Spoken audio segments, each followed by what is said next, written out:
You're not going to believe what I found on my land that morning. It was an early summer morning, the kind where the sun paints the sky golden and everything feels calm. I walked out to check on my cattle like I did every day. My ranch is my pride, a piece of land my family worked hard to build over generations. It's quiet, peaceful, and mine. Or at least, that's what I thought. As I walked past the east pasture, something caught my eye, a line of gravel cutting across my land like a scar. At first, I thought maybe a utility company came by. But as I got closer, my jaw nearly hit the ground. There it was, a freshly paved road, complete with a stop sign at the end, running straight through my property. I froze. A road. On my land. And it wasn't just any road. It was wide enough for two cars to pass side by side. It looked like something meant for a neighborhood, not a ranch. My heart started pounding as I realized someone had built this without even asking me. I ran back to my house, grabbed my truck, and drove down the road to see where it led. Sure enough, it connected to a brand new housing development on the other side of my property. Then it hit me. The HOA from that neighborhood must have done this. The homeowners association. The one I'd heard whispers about. The one known for being controlling and sneaky. I had never joined that HOA. Why would I? I live on a ranch, miles away from their suburban cul-de-sac nonsense. But apparently, that didn't stop them from trespassing on my land. I was livid. I called the county office immediately. The clerk told me something that made my blood boil. They filed for an easement, but it was never approved.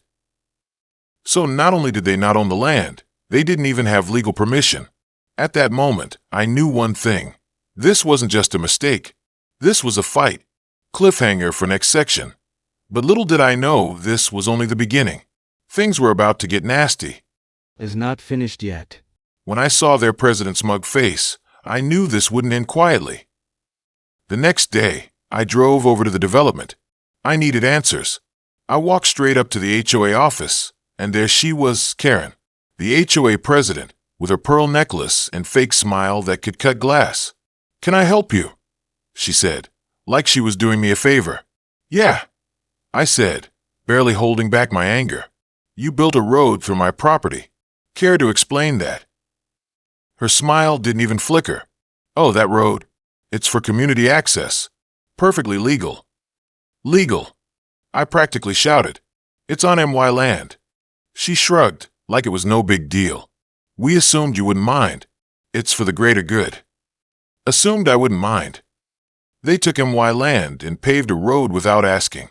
I told her in no uncertain terms, "You have 48 hours to get your road off my property, or I'll handle it myself."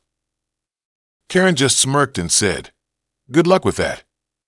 And that was the moment I knew this wasn't going to be simple. I called my lawyer that night. He confirmed what I already suspected. They had zero rights to build that road. No easement, no purchase agreement, nothing. It was straight up trespassing. So, I decided to handle it the only way I knew how. I blocked the road. I brought in 2 massive steel gates and had them installed at both ends of the road where it entered and exited my property. Then I locked them tight. If the HOA wanted to use my land, they'd have to go through me. The next morning, my phone blew up. Angry voicemails. HOA board members screaming at me, threatening me. And then, the worst of all, a notice in my mailbox. The HOA was suing me. Cliffhanger. But what they didn't know, I had something that could destroy their entire case. Is not finished yet. When the lawsuit papers hit my desk, I couldn't believe their claim. The lawsuit accused me of blocking a community access road and violating HOA rules. The irony, I wasn't even in their HOA. They wanted a court order to force me to remove the gates and grant them permanent access through my ranch. And they wanted me to pay their legal fees. At first, I was shocked. Then I laughed, because I knew something they didn't. Every inch of that land was in my name, free and clear. When I told my lawyer, he chuckled and said, "This is going to be fun." But then things got uglier. They started a smear campaign against me in the community. Flyers calling me selfish. Social media posts saying I was hurting families. They even sent people to protest outside my property. And then, Karen herself showed up at my gate one evening. She started screaming, "You're ruining everything. We have plans. The community needs this road." I stared her down and said, "Not on my land." But deep down, I knew this was about more than just a road. This was about power. Cliffhanger. So I did something that shocked everyone, including the HOA's lawyer. Is not finished yet. If they wanted to fight, I was ready to bring the hammer down. Instead of backing down, I filed a countersuit. Trespassing, property damage, and illegal construction. My lawyer even added a claim for emotional distress because of the harassment. When the HOA board got served, chaos erupted. They thought I'd just roll over. Not this time. Court day came, and Karen walked in with her lawyer looking smug.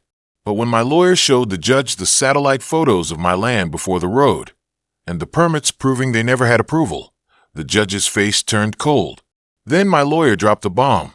The HOA's construction had damaged my irrigation system, costing me thousands. Karen turned pale. The judge ruled in my favor on every count. Not only could I keep the gates up, I could also tear that road out completely. And the HOA, they had to pay me damages and legal fees. It was a total victory. Cliffhanger. But I wasn't done yet. I had one final move that made Karen lose it completely. Is not finished yet. If you think the story ends here, oh no, it gets even better. I didn't just remove the gates. I brought in a demolition crew and ripped that road to pieces. Asphalt, gravel, everything gone. Then, for good measure, I put up a giant sign. Private property. Trespassers will be prosecuted. The HOA tried to call me, email me, even sent letters begging for a deal. But it was too late. Their reputation was ruined. Their budget was destroyed, and Karen? She resigned from a board. Word spread like wildfire.